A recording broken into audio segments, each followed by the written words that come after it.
Today's topic, given the current administration's focus on the topic, today's topic is immigration to the United States. With all the ICE raids happening all around the country, it is very clear that there's a big debate on, what the U.S. should be doing with immigrants to our country. As always, going around will be an attendance sheet. You can put a faculty member on there. If you're in Cavalli's class, he's probably the only one that actually ends up giving you extra credit for coming to these, but yeah. Hopefully there are going to be others that give you extra credit, but I'll pass it around in a few minutes. And yes, if you put a faculty name next to yours, can't guarantee you credit, but we will verify that you were here. This is also being live streamed on our YouTube channel. Feel free to check that out whenever you get the chance. So, what's the deal with immigration? During my best Seinfeld routine. What's the deal with immigration? Who wants to start us off?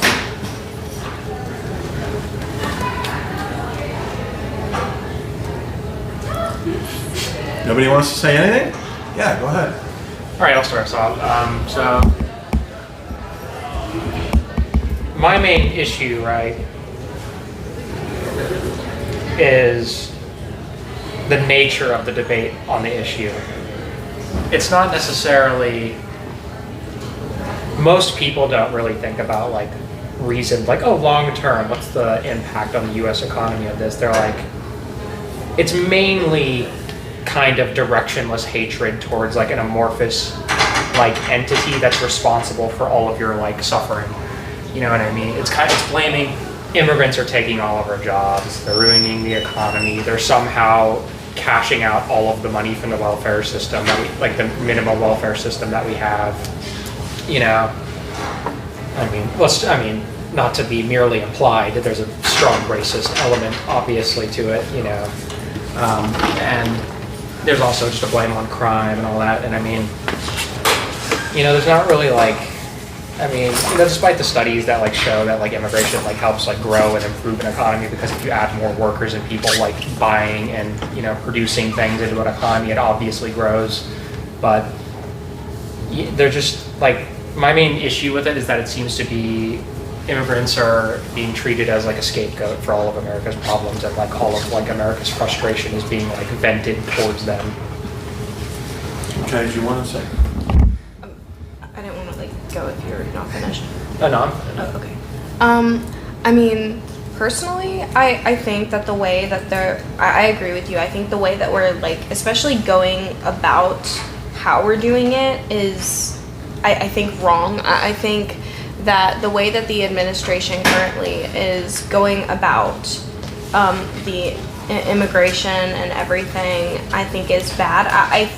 My bisabuelito, he came from Mexico, and he immigrated over here, and he immigrated legally.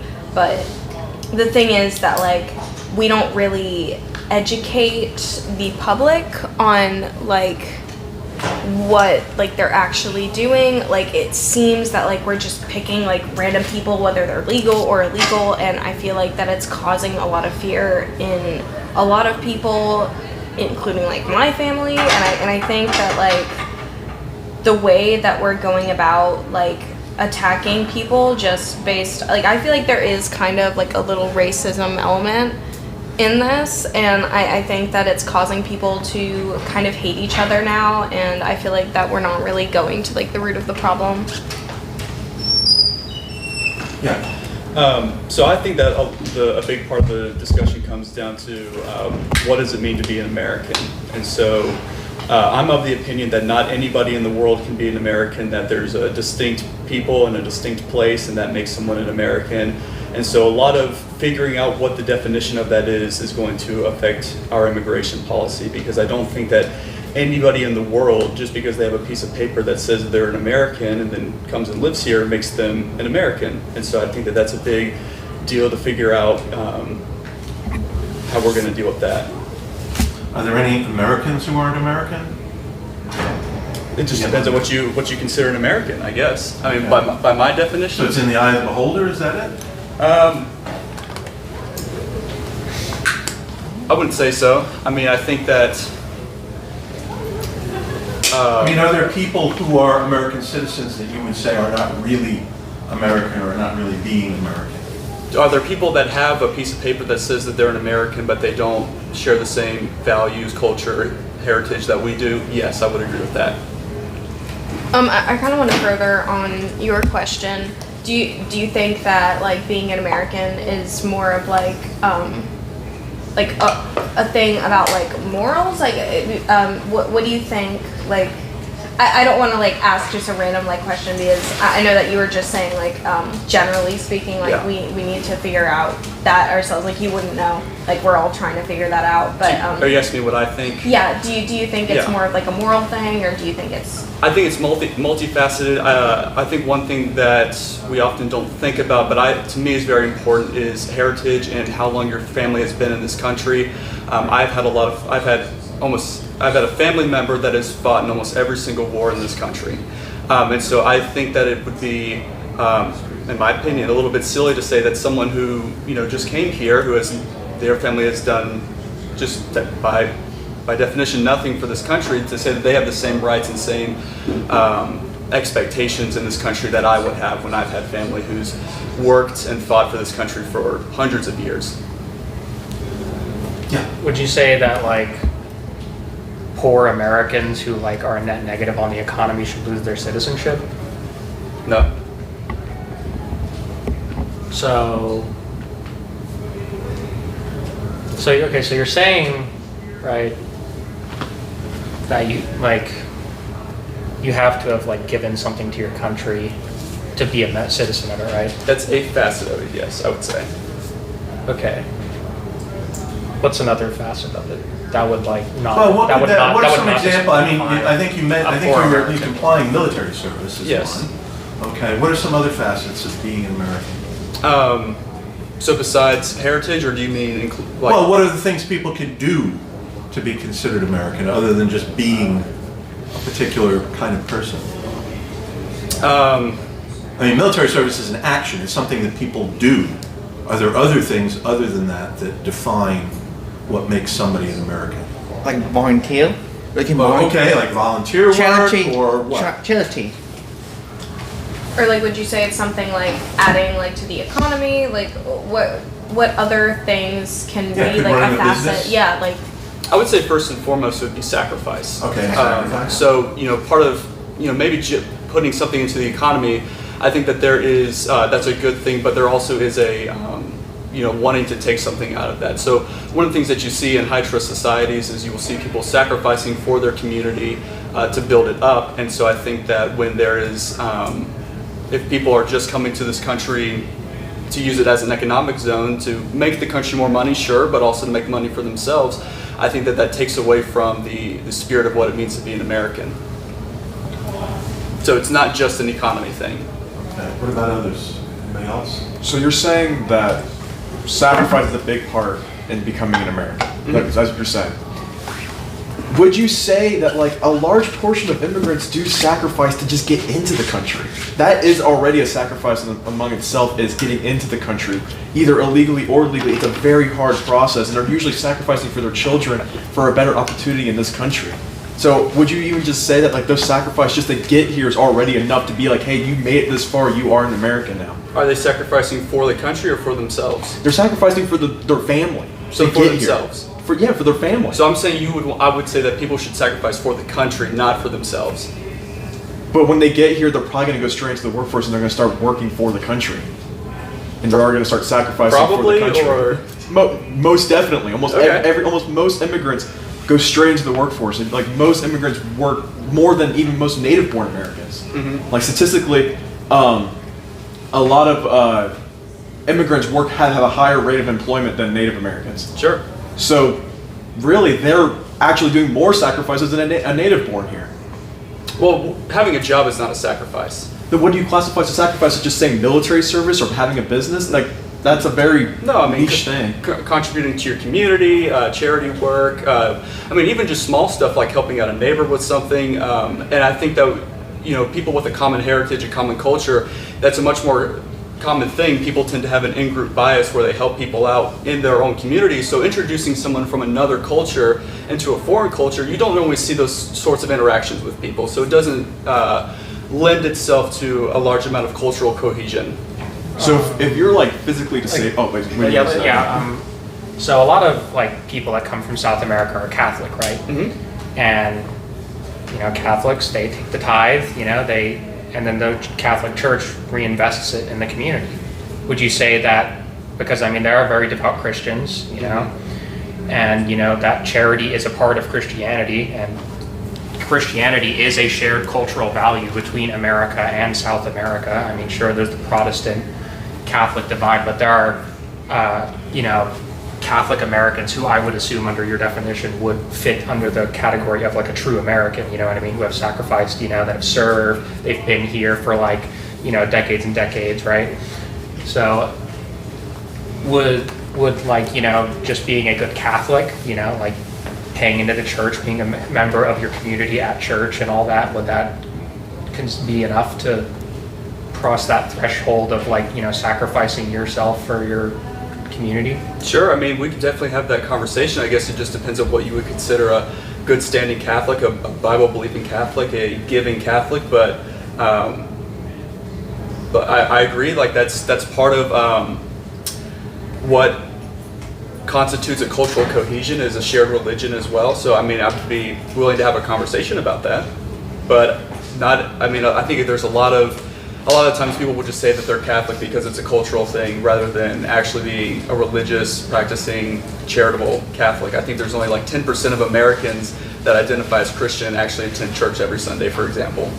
Well, to be fair, I think people from South America are actually more observant of their religion than the typical American is, you know what I mean? Religion's a much more big part of their life down there. They're much more, you can see it in they're typically more conservative, across the board because, they are more religious, they adhere closer to their religious doctrine and they're more, regularly attend church. Well, Catholics have to, you know what I mean? Or else they get kicked out of, so I would say that they're actually probably even more religious than most Americans coming in. Yeah. Go ahead and respond and then sure. I don't know much about Catholicism in South America. I don't know how devout they are. I've heard good things about that. But in terms of being considered an American citizen, that's definitely something that should be considered. But I don't think any person that claims to be a Catholic also should have equal access to the country just because they say that they will, just because they're Christian. I don't think that that's a definite qualifier. I don't mean to hammer on you with That's questions, but I kind of wanted to go off of that. How exactly do you think that the government would be able to kind of adhere to these standards? Mm-hmm. Because how would we be able to gauge they're, I don't know, Catholic enough, or the other facets that you were talking about? How do you think that the government would be able to I guess carry this out in a way that's moral and makes sense? So right now, I'm of the opinion that we don't need any new immigration in the country, and I think that a big aspect of that to me is that there is not a culture or just a group of people in the world that is compatible with the American culture. Now, at some point, I think we could talk about small amounts of immigration, whatever, but the Founding Fathers believed a lot in having a culturally homogenous country. It's not to say that it's better than other cultures, but it's just that there tends to be more cohesion in that society. And so I would agree with that. I would say that we would need to be a Christian country. And at the time they only wanted Northern Europeans to be able to immigrate to the country. Obviously that expanded later on to Southern Eastern Europeans. But right now I don't believe that there should be any new immigration. Okay, that actually ties in perfectly with what I wanted to kind of steer our conversation back towards. What we can continue this line, but still get it back to talking about immigration rather than American. Just a very basic question. Do you think that sort of survey type of question. Do you think there is too much immigration right now, too little immigration, or just about right? And hopefully we can get some other voices in here too to jump in. There's no right or wrong answer. I think the problem is not a lot of immigration. I think the problem is how many bad people are coming into this country. Because every single day when I get home, I see the news. Oh, another Honduran got arrested for something for driving drunk. So I think it's the amount of bad people are in this country.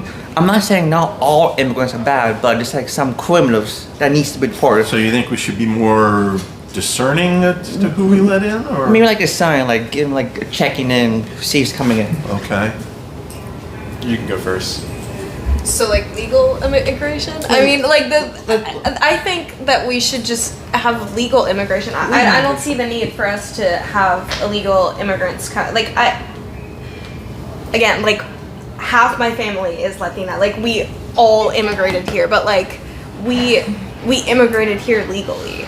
Like I don't see why people who came in here illegally should be able to have the same like votes. And I understand that's a little controversial, but I mean, if you're not a citizen, how can we gauge that you are actually not voting like multiple times, or just things like that, I guess. Well, oh yeah, sorry. That was you. Well, Sorry. continue what you were just saying.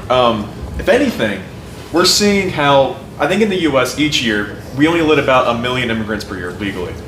There are tens of millions of people across the world trying to come in here throughout their entire lifespans because it could take upwards of years to immigrate here.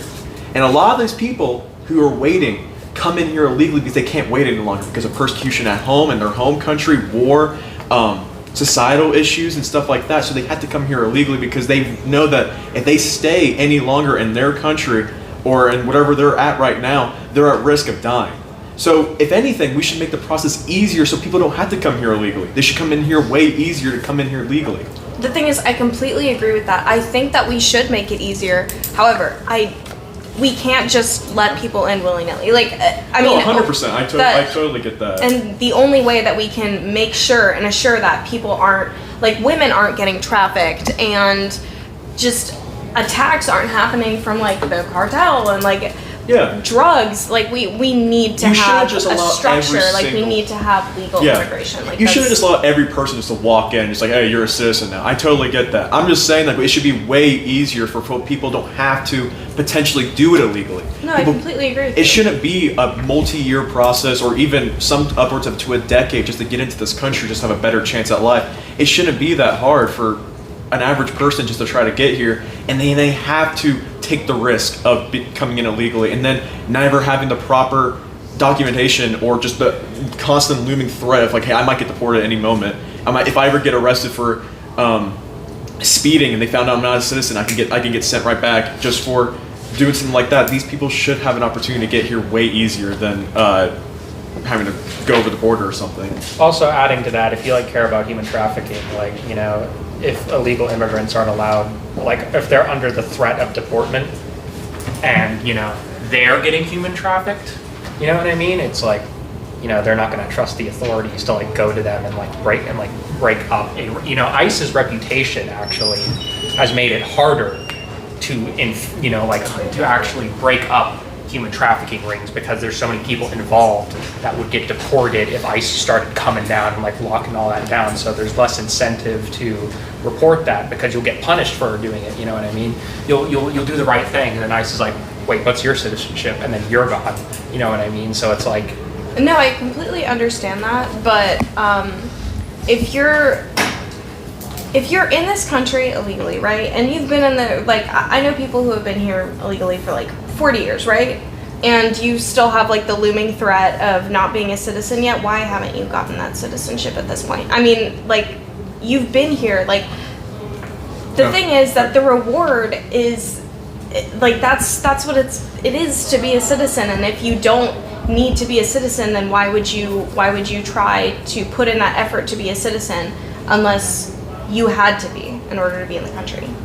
Just yesterday, again, I was born here, so I don't have any exact like direct relation with this, but yesterday in our club that we had, there were some people talking about how some of their family members were here in the U.S. illegally for many, many years, and the only opportunity that they had an opportunity to become a citizen and get their green card was that they had to get in a violent crime by someone who's a native-born citizen just so they could go through the process of becoming a citizen.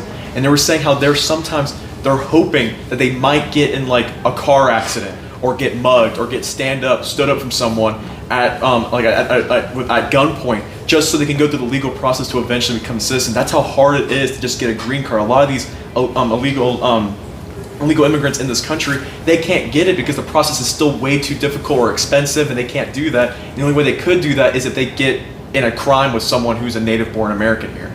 That was like, they were talking about that yesterday, and it was just, I never heard that before, but it was multiple people saying that like their family members were hoping that would happen, and it's happened to multiple of them before. And that was a crazy thing. That's a sad reality, is that just for a chance for you to get your green card after being here for 20 or 30 years is just a chance that you get in like something illegal happened to you, like you get injured from someone in a car accident, or you get, like, one of the stories was that they were working at their job and they got robbed at gunpoint, and then they finally went through the process of getting their green card after that. It's a crazy circle of events of that. Also, if you've been here for however many years, right, and especially under the current administration, if you let that fact be known, you know, there's not a 100% guarantee that while you're filing your citizenship process, you're not going to be deported or like removed or detained or something and have like the life that you currently possess like taken from you. You know what I mean?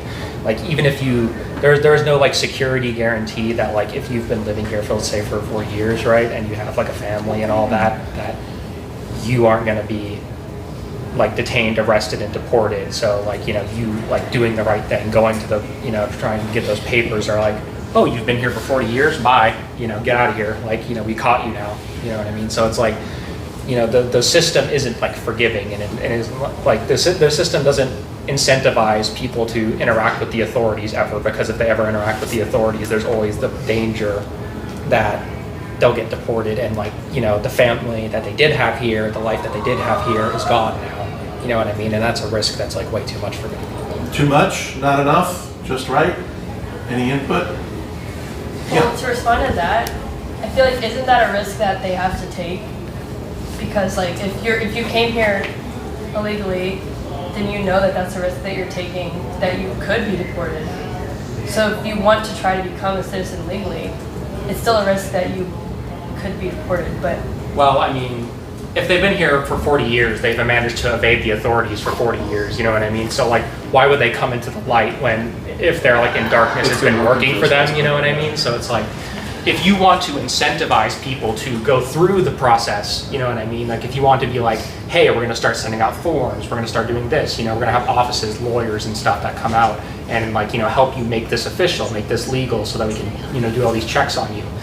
You have to incentivize, you have to guarantee them that, hey, we're not gonna, you know, backstab you, you know what I mean, and like betray you, you know what I mean? Did you have your hand up before? Do that. I did.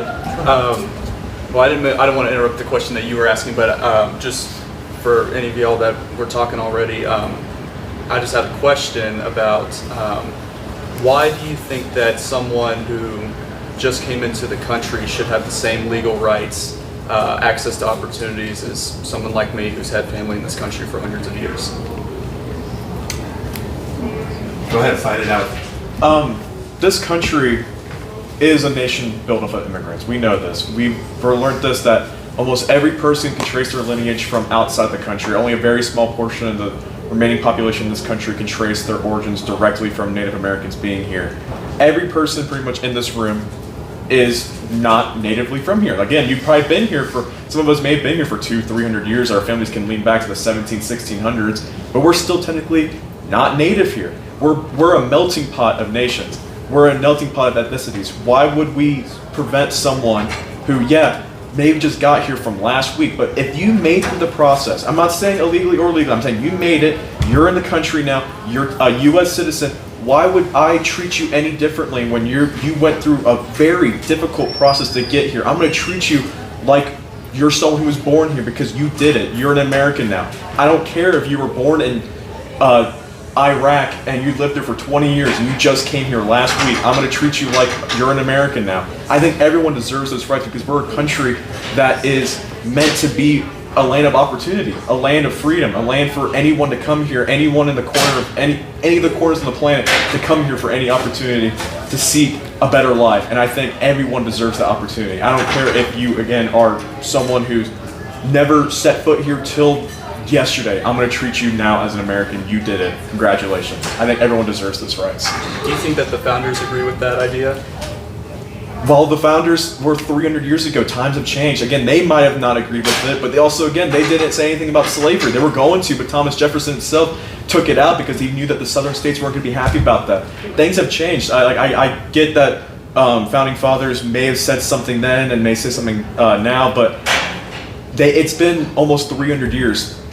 Times have changed. Also, just to tack onto that, they did add an amendment process, and they did express their beliefs that, like, hey, it is impossible to set up a system that'll last like 300 years completely unchanged. You know what I mean? They built that into the 300 years from now, we don't know what's going to be like exactly. Yeah, so I mean, they built that into the Constitution. They knew that eventually the nation would outgrow whatever preconceptions they could have of like just 13 colonies. Mm-hmm. We have 300 million people now, way more than they could have ever even fathomed, administrating, and stretching all the way to California, Hawaii, and Alaska, you know what I mean? They didn't have any concept of that, and they knew that, and they said, hey, listen, the Constitution, lawyers always love saying this, it's a living, breathing document, you know what I mean? It changes, what America is fluid. I want to answer your question. I think that, they should be treated the same if they came here and did the process legally because of opportunity, even if it was just yesterday, not just because I've been here for this long, my family's been here for this long, we've served, I think the opportunity, because when I don't mean to throw my family into this, but my bisabuelito, he was very nationalistic. He would recite the Constitution and even when he was 90. Mm-hmm. And my abuelito, he served in the military, he served in Vietnam. But if they weren't allowed to be immigrants in the first place, then that would have never happened. Mm-hmm. So it's the opportunity. I doubt we're ever going to be done with war. There is going to be another war at some point, and that will give more opportunity for more people to serve in the military. And you can't just, not let other people in just because they haven't done anything yet, if that makes sense. Okay, over here we have somebody. I feel like the idea of what the concept that many Americans have of what the traditional immigrant is, might be skewed because of the media. Many of the first generation immigrants are very much grateful for the economic and social opportunities of the U.S. It's actually those second and third generation immigrants who end up growing in the U.S., who end up displaying a lot of the qualities that a lot of the media seems to portray as not being desirable. The more Americanized immigrants or people descendant of immigrants tend to show themselves less patriotic and less interested in partaking in the social and political process. So it is very interesting for me. I come from a family, I was born here in the United States. And again, I will try to make the argument, I don't want to make this about myself, but in the end it is about myself. This is a concept about people and families. And I was born here, I served in the armed forces, and I may agree or disagree, but in the end, for as much as I may bash the United States for some things, I agree that this is a country at least in which you can speak so many things, and you guys don't have the concept of what it is to be speaking out against a system in which you can be killed at any time for voicing your disagreement. It is not an American thing. It's not a concept where you can be oh well, screw UNG, and the next day bits of you appear in a ditch, right? It's not an American thing that happens, or at least not common. So the idea of you should just stand up and do these changes on your country is not really feasible. So a lot of people come here with the idea of being honest citizens, and the vast majority of them come here with families and come here with the idea of working and pay taxes and obey the laws. And it is saddening to see that there may be a distancing between themselves and the authorities because they're just not willing to contact themselves with the authorities for the fear of being deported. That incidentally generates more crime because there's this degradation in the cooperation between the communities and the law enforcement, law enforcement. So I think it is very important for us to ultimately change our approach of how we see immigrants. I'm not saying let everybody in. I'm not saying immediately just applaud them because they came into the country. But just humanize them and not just see them as this mass, as a monolith of people who just come here for an economic opportunity and are making demands of the government. They're not coming here to leech off people. They're not coming here to live off stipends. They're not coming here to live off handouts like many of people actually do believe. They're honest working people who are afraid, even if they have or they don't have papers, that they might just be returned to their home in which it's no longer their home. They're making the United States their home. They're being patriotic. They're working for the betterment of us all. And they're not being portrayed that way. We kind of touched on this earlier with the question of like good and bad immigrants is what you brought up, and I think that it's important to kind of figure out whether or not our system almost prefers or generates the bad immigrant, like a criminal immigrant, more than anything else. Like everybody kind of knows about the idea of like the war on drugs and the militarization of police and things like this. And how the response to that is usually a more aggressive criminal and a more organized, criminal structure, right? Like the cartel is kind of just an organized structure.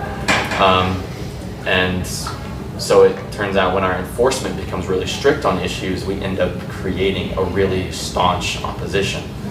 So in the case of immigration, when we create a system which is, full of bureaucracy and you have to jump through all these hoops and it's a risk at any time to get deported, even if you're an honest person, we create a problem where we create a niche which allows for the existence of criminal organizations that benefit directly from our laws. I mean, many people have heard the idea of coyotes, right? It's the people who sneak you across the border, essentially. I work at Chili's, and I work with people in the kitchen who use coyotes to get across. And someone told me the other day he has an ongoing case with the immigration right now, but the 2 times which he's got across the border in his entire life, he's had to use coyotes both times. He's told me it's thousands of dollars. Those thousands of dollars are not, going to enrich anything but criminals, in the situation. But it's our attempt to clamp down on crime that ended up giving those criminals thousands of dollars right there, right? And so we have to ask ourselves, is, this border problem, this immigration problem, created in effect by ourselves? Is our attempt at mitigating it actually made it into an actual opposition of criminals? And I think it's important to note that it's kind of this idea of like osmosis, right? Like a revolving door immigration, right? I don't think anybody in this room would necessarily agree with that. We have like completely open borders. But if it is almost like a revolving door, like if you can't come in and out at free will, then suddenly you don't incentivize crime, you don't incentivize organized structures of crime, and you have these people who aren't stuck here all the time, right? Like a lot of people do get stuck here once they get in the first place. So you don't, get massive like immigrant communities, which some might see as a problem. I don't personally, but allowing kind of ins and outflows could, actually be a solution to the problem. So it sounds like to me what we need is massive deregulation more so than increased regulation of immigration. But that would be. All right, why don't you give those people against the wall there a chance to speak up and really go. Responses? What do you think? Yeah. One of the biggest benefactors of illegal migration is the agricultural industry, like hands down, like easily, There's, I mean, they benefit from immigration just flat out, but they also benefit from having a lot of illegal immigrants as well. And I mean, a lot of crime and bad things happen. Like, let's say you work in like a chicken processing plant, and your manager sexually assaults you.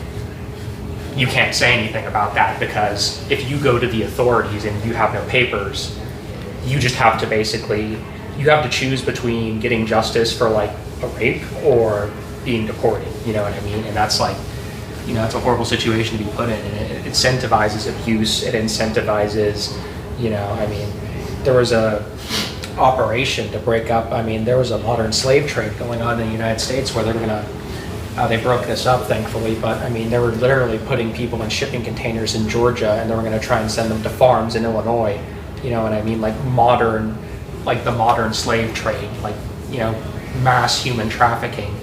And when you force someone underground, crime ensues. That's just how it works. Yeah. I believe like that speaks very much to what I was saying, is the degradation of the willingness of these communities to come up to the enforcing authorities and speak about it.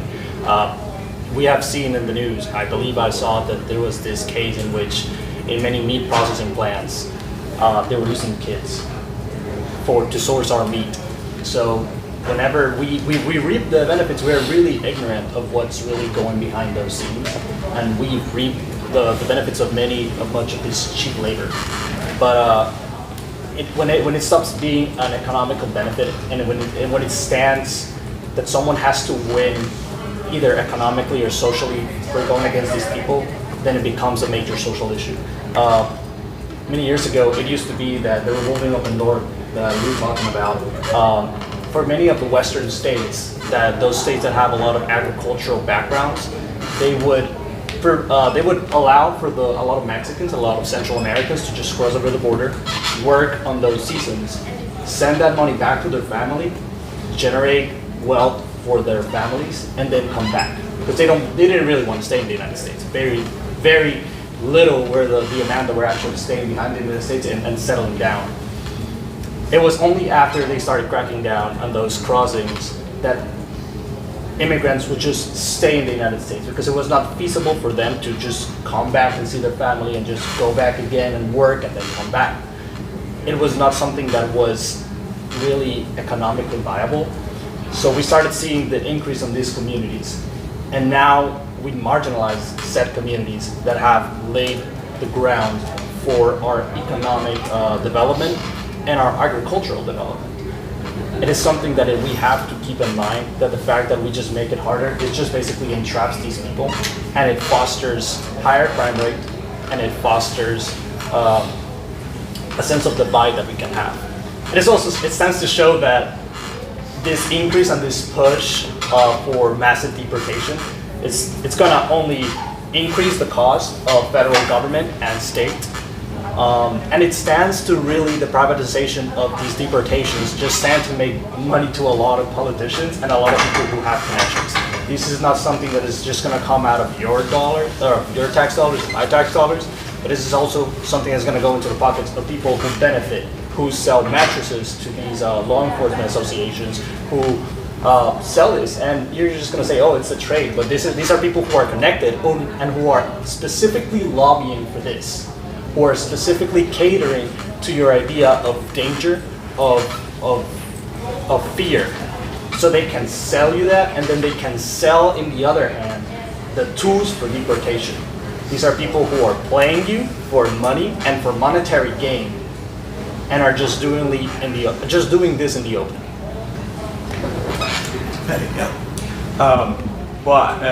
I'm glad that you two kind of brought that stuff up, because it's something I think, at the very least we can agree on. I don't like this idea of using a foreign labor force as what I would consider, I think one of y'all kind of briefly mentioned it, is basically a slave labor. I don't think it's unfair to say that people who come here illegally, or even sometimes legally, that they are paid significantly less. And so all that does is serve to benefit corporations, not average citizens like you and me. But I think that this was a big discussion during December with Vivek Ramaswamy, where he was saying talking about the expansion of the H-1B visa. And so that is a legal route for someone to come work in this country. But the problem with that is that it still undercuts the workforce here because they are still working for cheaper. It's also a huge problem with nepotism, where people will just bring in their family members with the H-1B visa. So that's kind of my holdup with even the legal arguments for people coming to this country is that you will still see this exploitive labor, people using nepotism either way. And so I just don't think that I don't want to see that happen to people, to see that be exploited like that just for corporations.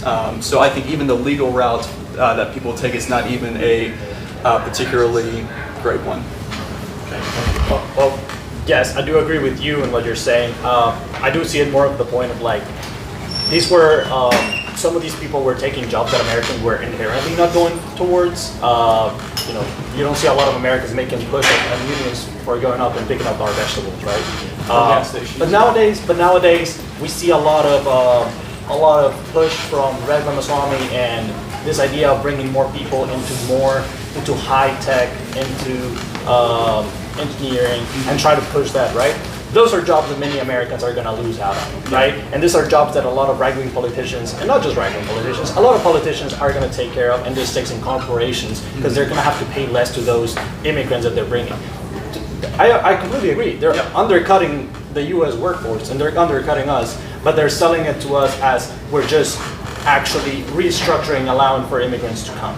Right? Yeah. We need a more comprehensive way of not undercutting and undervaluing American citizens in the fact, but we cannot just do that under the pretext of like, we're just letting the good ones in. Because then the good ones is going to be the ones that benefits their pocket, right? If I'm a corporation owner, then I'm just going to tell you, well, no, I'm just going to kick out the bad immigrants, the ones who just don't really, do a lot of high-skilled labor. Yeah. But hey, man, that's a cool degree you got there. But over here, just my friend Chance is going to do it for 70% less than you do. It's just screw yourself. Exactly. Yeah. And so that's kind of my point. We're talking about, we think that it should be expanded legally so that people can come into this country legally, but I think that still raises the problem of, kind of like we've already said, that it does inherently take away jobs from some people sometimes, and it still just uses them as a foreign workforce to undercut Americans, and just use us as basically an economic zone for people to make money off of, which I don't think is fair to the Americans that have been here.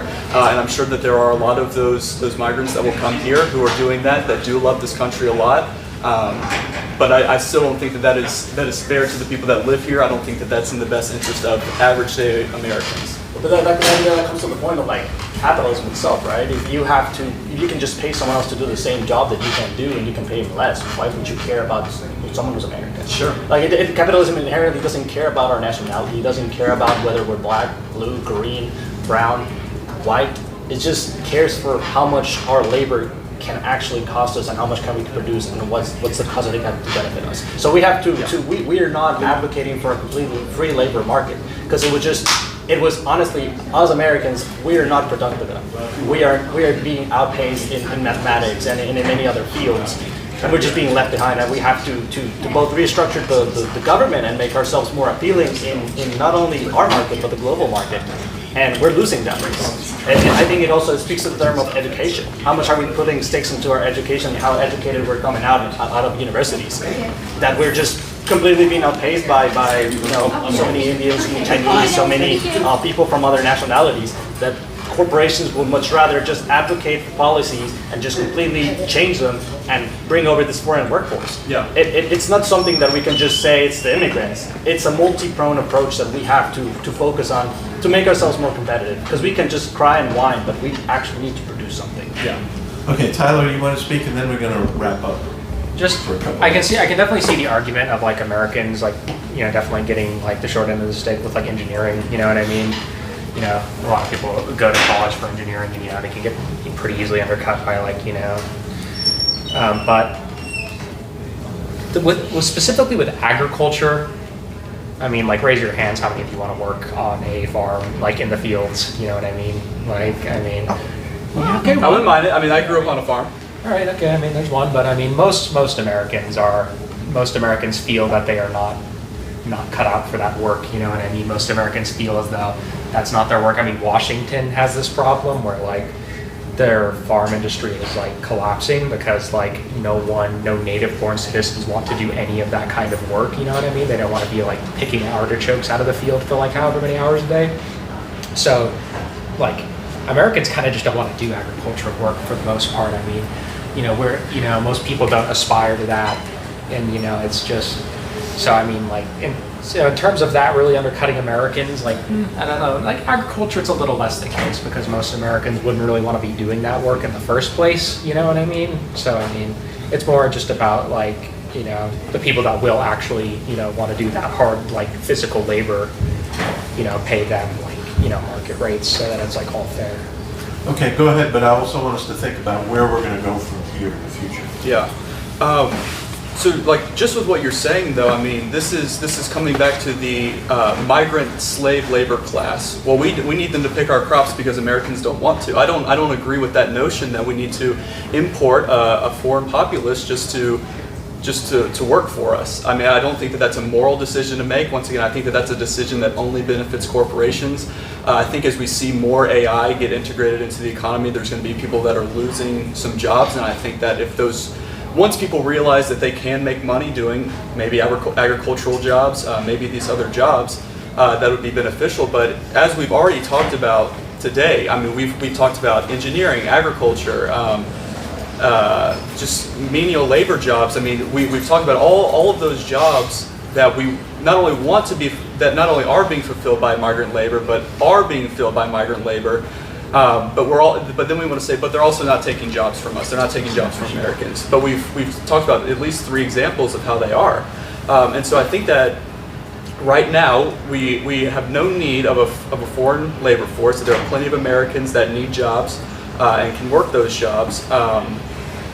And that we don't need to just be a foreign economic zone for the rest of the world just to benefit corporations who just want to bring in a slave labor class to pick their crops for them. Well, like just, I mean, like to like illustrate some of how bad like the workforce shortage is. Like Washington has lost like 2 million acres of farmland, like just because no one will work the fields. So like, why are you gonna keep like this upkeep? You know what I mean? And it's like, it's not necessarily a guarantee because if there's no workforce to produce like native grown crops, you can import them. You know what I mean? So it's not like a 100% guarantee that like, oh, like avocados will go away forever if like, you know, we don't like have like, I don't know, like force people from the cities and bust them out there or whatever to do it. You know what I mean? It's like, you know, if like people don't want to do that work, you know, the market will get somewhere on the other side of the world to do it. You know what I mean? So I mean, it's, if people have no stomach for that labor, if they don't want to do it, the market will, you know, find a way for, you know, it to be fulfilled regardless of what the workforce wants. Okay, so I think we had a very good discussion today. Actually, I had a faculty member the other day who described me as the disembodied voice on the videos, so I'm going to turn this around. I don't know if we have a topic for next week yet or not. I think it might be the First Amendment. Oh, First Amendment? Okay. That's as good as any. Stay tuned. For those of you who are first-timers here, we do this every week, every Wednesday at noon. And we are live streamed on YouTube, so you can see our previous videos on YouTube. And if you really want to go way, way back, you can look at our videos on Facebook and Instagram as well. They're all UNG PSSA. Look for that on all of our social media, Facebook, Instagram, and YouTube, UNG PSSA, or search for Political Science Student Association. So hopefully we'll see you all here next week and bring friends. Very good discussion. Very good. Yes. Tyler. Hello, I'm Carter. Nice to meet you, man. What's your name?